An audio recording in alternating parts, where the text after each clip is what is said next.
안녕하십니까. 12월 1일 금요일 말씀 묵상 함께 시작하겠습니다. 오늘도 여전히 하나님의 말씀 가운데 동참하시는 귀한 성도님들의 가정과 생업 가운데 주님의 능력이 충만히 임하시기를 간절히 기도합니다. 오늘 본문은 에스라 1장 1절에서부터 11절까지 말씀입니다. 12월에 들어서 에스라를 묵상하게 되었는데요. 오늘 에스라 전체의 흐름에 대해서 한번 살펴보고, 그리고 무엇보다도 주님께서 일하시는 그 사역에 동참해야 되겠구나 하는 마음을 회복할 수 있었으면 좋겠습니다. 그럼 먼저 말씀 보시고 묵상 계속 이어나가도록 하겠습니다. 바사왕 고레스 원년에 여호와께서 예레미야의 입을 통하여 하신 말씀을 이루게 하시려고 바사왕 고레스의 마음을 감동시키시매 그가 온 나라에 공포도 하고 조서도 내려 이르되, 바사왕 고레스는 말하노니 하늘의 하나님 여호와께서 세상 모든 나라를 내게 주셨고 나에게 명령하사 유다 예루살렘의 성전을 건축하라 하셨나니 이스라엘의 하나님은 참 신이시라. 너희 중에 그의 백성된 자는 다 유다 예루살렘으로 올라가서 이스라엘의 하나님 여호와의 성전을 건축하라. 그는 예루살렘에 계신 하나님이시라. 그 남아있는 백성이 어느 곳에 머물러 살든지 그곳 사람들이 마땅히 은과 금과 그 밖의 물건과 짐승으로 도와주고 그 외에도 예루살렘에 세울 하나님의 성전을 위하여 예물을 기쁘게 드릴지니라. 이에 유다와 베냐민 족장들과 제사장들과 레위 사람들과 그 마음이 하나님께 감동을 받고 올라가서 예루살렘에 여호와의 성전을 건축하고자 하는 자가 다 일어나니 그 사면 사람들이 은그릇과 금과 물품들과 짐승과 보물로 돕고 그 외에도 예물을 기쁘게 드렸더라. 고레스 왕이 또 여호와의 성전 그릇을 꺼내니 옛적에 느부갓네살이 예루살렘에서 옮겨다가 자기 신들의 신당에 두었던 것이라. 바사왕 고레스가 창고지기 미드르다색에 명령하여 그 그릇들을 꺼내어 세워서 유다 총독 세스바살에게 넘겨주니 그 수는 금 접시가 30개요 은 접시가 1000개요 칼이 29개요 금 대접이 30개요 그보다 못한 은 대접이 410개요 그 밖에 그릇이 1000개이니 금은 그릇이 모두 5400개라. 사로잡힌 자를 바벨론에서 예루살렘으로 데리고 갈 때 세스바살이 그 그릇들을 다 가지고 갔더라.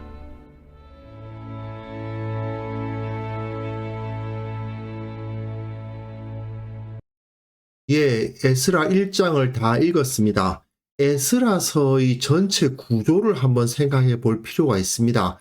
사실 에스라서와 느헤미야서는 누가복음과 사도행전처럼 하나로 연결되어 있는 저작입니다. 그래서 에스라, 느헤미야 이렇게 한 번에 볼 수 있으면 더 좋은데 그건 지금 어려우니까요. 이번에는 에스라서의 내용만 살펴보게 되는데요. 에스라서는 크게 두 부분으로 나뉩니다. 하나는 1장에서부터 6장까지, 또 하나는 7장에서부터 10장까지거든요. 근데 성전 제사가 회복되는 이야기가 나오고 1장에서부터 6장까지요. 그 다음에는 율법 공동체가 회복되는 모습을 보여줍니다. 성전이 만들어지고 그 제사가 회복되고 나서 유대라는 나라, 그 공동체가 율법을 기초로 세워지는 모습을 보이게 되는데 이게 완성된 게 아니에요. 완성은 뒤에 느헤미야에서 되죠. 에스라서에서는 회복이 시작되는 모습까지만 보여줍니다. 그래서 에스라서만 묵상하면 어딘가 좀 덜 끝난 것 같은 아쉬움이 생기는 건 사실이에요. 어쨌든 성전의 제사가 회복되고 율법 공동체가 회복되는데 이 회복에는 전형적인 형태가 나타납니다. 뭐냐 하면 하나님의 예언이 성취되기 시작합니다. 그리고 그 하나님의 예언의 성취가 시작될 때에 사람들이 그것에 순종하여서 제사를 회복하기 위한 노력을 시작해요.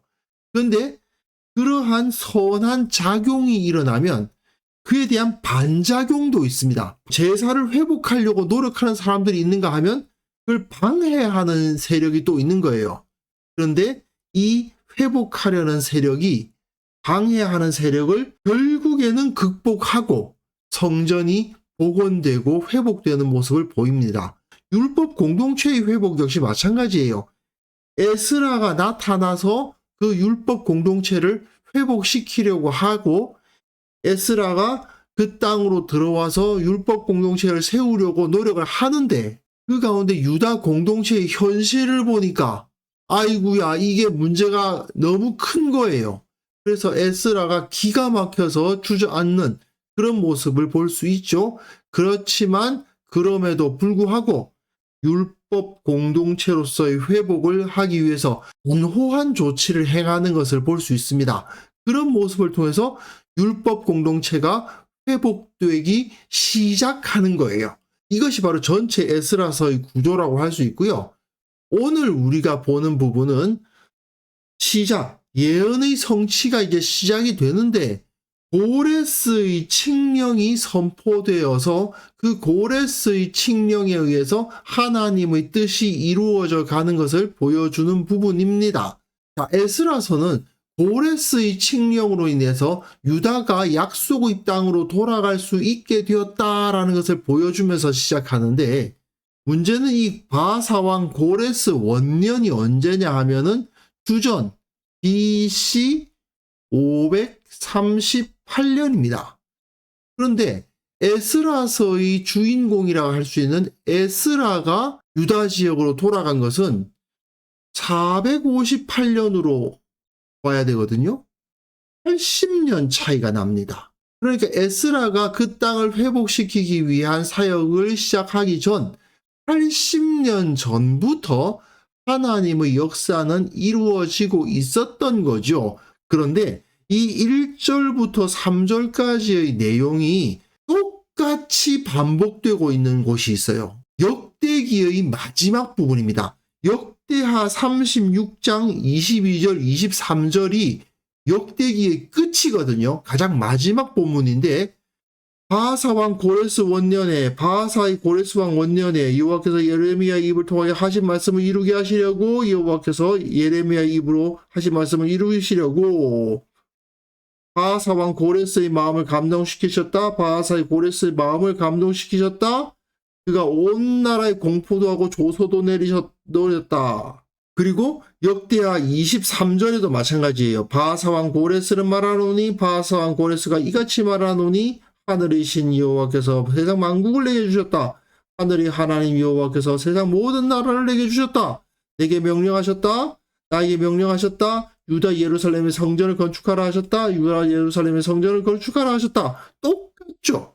사실은 원어로 보면 완전히 똑같습니다. 다만 3절 부분은 조금 다르긴 합니다. 너희 중에 그의 백성된 자는 다 유다 예루살렘으로 올라가서 되어 있는데 이스라엘의 하나님은 참신이시라. 이 고백은 에스라에만 나타나죠. 하지만 여기도 너희 중에 그의 백성된 자는 다 올라가라. 이런 말이 그대로 역대기에도 기록이 되어 있습니다. 이 문장이 고레스의 칙령이 실제로 있었다는 것을 알게 해요.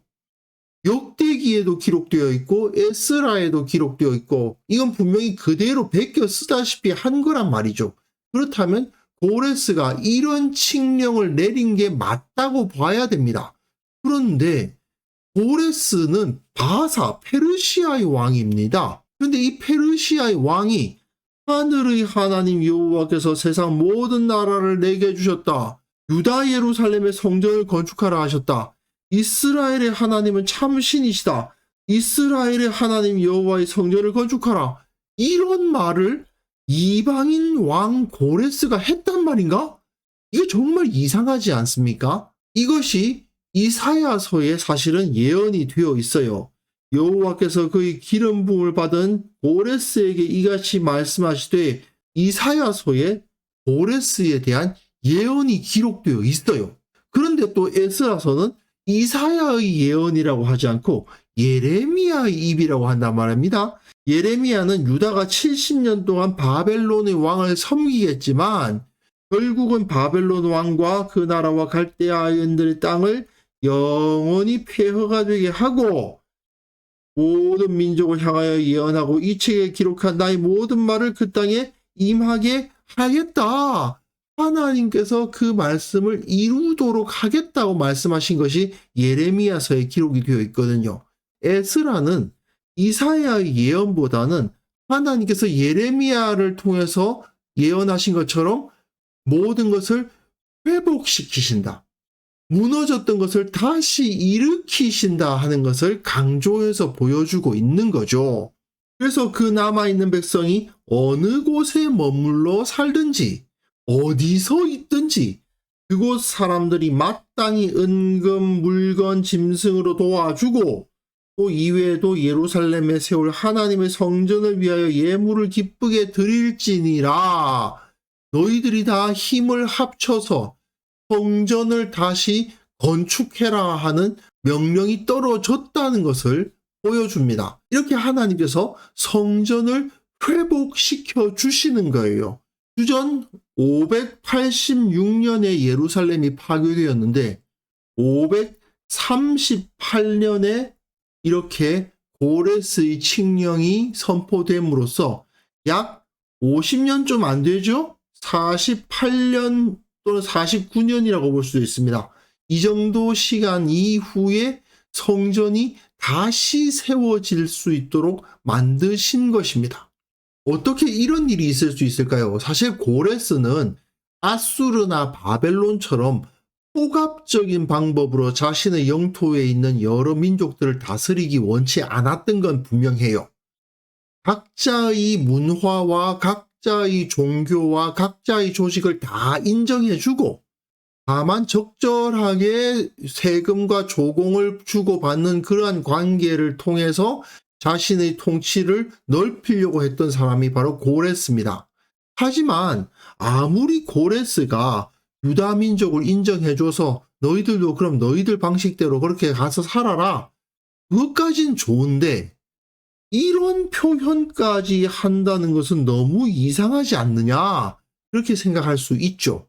이거는 바벨론 지역에 있었던 유대인들, 특히 다니엘과 같은 뛰어난 지혜자들의 영향력이었다고 볼 수밖에 없습니다. 다니엘은 바벨론의 고위공직자 아니었습니까? 그런데 그가 너무나도 지혜롭고 너무나도 그 능력에서 뛰어났죠. 고레스가 다니엘을 비롯한 여러 유대인들의 모습을 볼 때 그들에게 감화감복했을 가능성이 매우 높습니다. 바사왕 고레스의 마음이 감동되었잖아요. 또는 아예 고레스가 그들이 너무 능력이 있으니까 이러한 칙령을 반포해서 너희들 각자의 문화와 너희들 각자의 종교를 가지고 자유롭게 그 땅을 차지하고 살아라 라고 했을 때 아예 그 칙령을 다니엘과 같은 유대인 지혜자들에게 그냥 맡겨버렸을 수도 있죠. 그러니까 다니엘이었는지 누구였는지는 정확하게 알 수 없지만 유대인 지혜자 중 한 명이 고레스의 권세를 위임받아서 이렇게 하나님의 이름을 높이면서 이제 고레스가 허락을 했으니 저 유대로 돌아가서 성전을 다시 짓자 이렇게 칙령을 썼을 수도 있죠. 여하튼 중요한 것은 그 바벨론 내에서 유대인들이 상당한 영향력을 가지고 있었고 그 사실을 고레스도 알고 있었고 그래서 유대인들에게 독립을 허락해 줄 뿐만 아니라 그들을 존중하는 표현을 이렇게 사용하게 되었다는 것은 분명한 사실인 거죠. 이에 유다와 베냐민 족장들과 제사장과 레위 사람들 그 마음이 하나님께 감동을 받고 올라가서 예루살렘의 여호와의 성전을 건축하고자 하는 자가 다 일어났다. 앞에서 누가 감동을 받아요? 고레스의 마음이 감동되었는데 이제는 누가 감동을 받아요?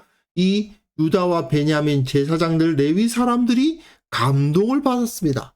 함께 하나님의 감동으로 일어나서 저들이 일단 예물을 드리죠. 그 성전을 다시 짓기 위한 예물들을 바치고 있습니다. 은과 금과 물품과 짐승과 보물들을 가진 것들을 다 예물로 바치고 있어요.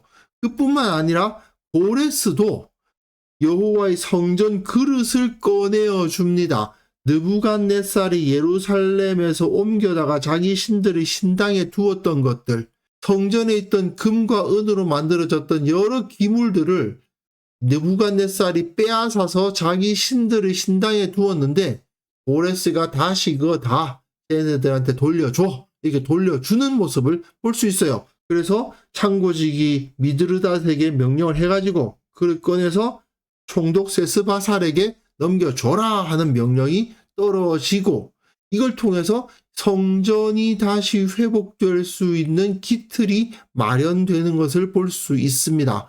하지만 제가 처음에 말씀드렸다시피 에스라는 완벽한 회복을 보여주고 있지는 못해요. 금접시가 30개, 은접시가 1000개, 칼이 29개. 칼은 아마 제사에서 양이나 소를 죽일 때 사용됐겠죠. 금대접, 은대접, 그 밖의 그릇, 금은 그릇, 5400개의 금은 그릇이 마련되었습니다. 그런데 법궤는요, 이야기가 없죠. 상단은요, 이야기 없습니다. 금등대 없어요. 진설병상 없어요. 물두멍, 노제단 없습니다. 사실은 가장 중요한 기물들, 제단과 물두멍과 향단과 등대와 진설병상과 무엇보다도 그 언약궤가 여기에선 없는 것을 볼 수 있습니다. 분명 회복은 시작되었습니다. 하지만 그것이 완벽하지는 않았구나 하는 것을 알게 하죠. 분명 이때 성전의 회복이 이루어지기 시작한 것은 사실이지만, 그리고 이들이 하나님의 감동을 받고 헌신하여서 주님께 제사 드리는 것을 회복하기 위해서 노력하게 된 것도 사실이지만, 그러나 완벽한 회복을 위해서는 다시 수백 년의 시간이 흘러야 했다 하는 것을 우리는 생각해 볼 수 있겠습니다. 자, 이렇게 고레스 칙령이 선포되었습니다. 유대인들은 모두 즉시 일어나서 그 헌물을 모았습니다. 그런데 그렇다고 그 바벨론 땅에서 살던 모든 유대인들이 다 일어나서 전부 조상들의 땅으로 옮겨갔느냐? 아니죠. 50년에서 70년 가량의 세월이 흐른 겁니다. 바벨론에서 태어나서 자란 사람들이 오히려 다수를 이루고 있는 상황이죠. 그러니 이 사람들이 다 유다로 돌아간다? 사실 쉽지 않았습니다. 그 땅에 나름 잘 정착했고요. 다니엘 같은 사람 보십시오. 계속 거기서 살았잖아요. 다니엘처럼 고위직에 오른 사람도 있었고 그 나라의 자연 환경을 누리면서 잘 살았단 말입니다. 그러니 고레스의 칙령은 다르게 생각하면 또 다른 추방처럼 느껴질 수도 있는 문제였습니다. 하지만 여기서 유대인들은 고레스에 의해서 선포된 칙령이 하나님의 예언의 성취임을 깨닫고 기뻐하며 그 일에 동참하려 하고 있죠. 물론 거기에 동참하려고 하는데 즉시 털고 일어나서 가자 할 수는 없었습니다. 그럼에도 불구하고 적어도 자신의 재산을 내어놓고 은과 금을 내어놓으면서 하나님의 성전이 유다에서 다시 세워지기를 바라보고 있었다는 것은 분명합니다. 이처럼 하나님께서는 그 역사를 이끌어 가십니다. 우리가 깨닫든 못 깨닫든 하나님께서는 그 역사를 이루어 가시고요. 하나님의 약속은 반드시 이루어집니다. 선한 자는 높이시고 악한 자는 낮추시고 온 세상에 예수 그리스도를 주로 고백하는 자들이 가득하게 하시며, 무엇보다도 주님께서는 다시 오시겠다는 그 약속을 반드시 지키실 것입니다. 문제는 주님께서 이러한 일을 행해 나가시는데 우리가 과연 하나님의 역사에 기쁨으로 동참할 수 있느냐? 이거겠죠. 하나님의 뜻이 이루어지는 것을 보면서도 그것을 기뻐하지 못하고 내가 기존에 누리고 있었던 것을 그냥 붙들고만 있으면서 안일하게 그냥 이 상태가 유지되기만을 원하는 그런 어리석은 자로서 남아있어서는 안 되겠습니다. 하나님의 역사는 계속 이루어지고 있고요. 그 하나님의 역사에 의해서 세상은 계속 변화되고 있습니다.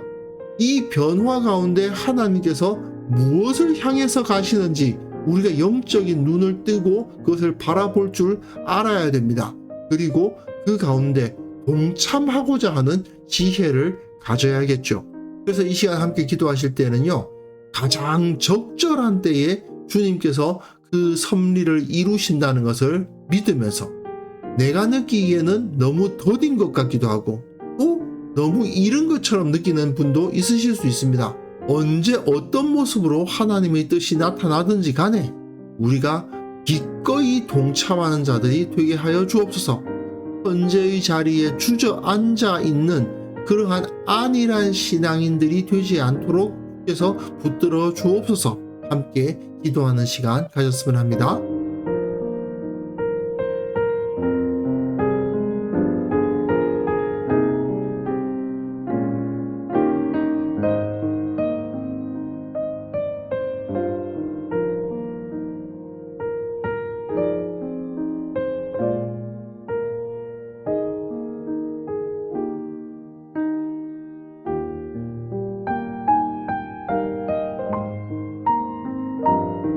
하나님 아버지, 주님의 뜻이 이루어지기를 바라봅니다.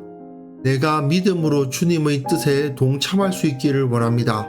어리석게도 내 것을 붙들고 내 자리에 주저앉아 있는 자들 되지 않도록 도와주시고, 참으로 역동적으로 주님의 뜻에 순종하는 살아있는 신앙인들이 다 될 수 있도록 우리를 붙들어 주옵소서. 우리 교회에 은혜를 베푸사 모두가 하나님의 뜻에 민감하고 주님의 뜻에 순종하고자 하는 그러한 살아있는 공동체가 되게 하여 주시기를 원합니다. 특별히 기도하옵기는 이 땅에 주님의 영광이 회복되어야 되겠습니다. 온 세상이 하나님을 두려워하고 온 세상이 하나님 앞에 무릎 꿇는 그런 세상이 이루어지기를 원합니다. 주님, 주께서 역사하시고 일하여 주옵소서. 아버지 하나님, 새롭게 시작하는 이 에스라 묵상을 통해서 주님의 뜻, 주님의 회복하시는 능력을 바라볼 수 있기를 원합니다. 오늘 하루 우리가 살아가는 그 시간마다 주님께서 그 회복된 영광으로서 우리와 함께 하시고 우리 모든 것을 도와주옵소서. 감사드리옵고 예수님의 이름으로 기도합니다. 아멘.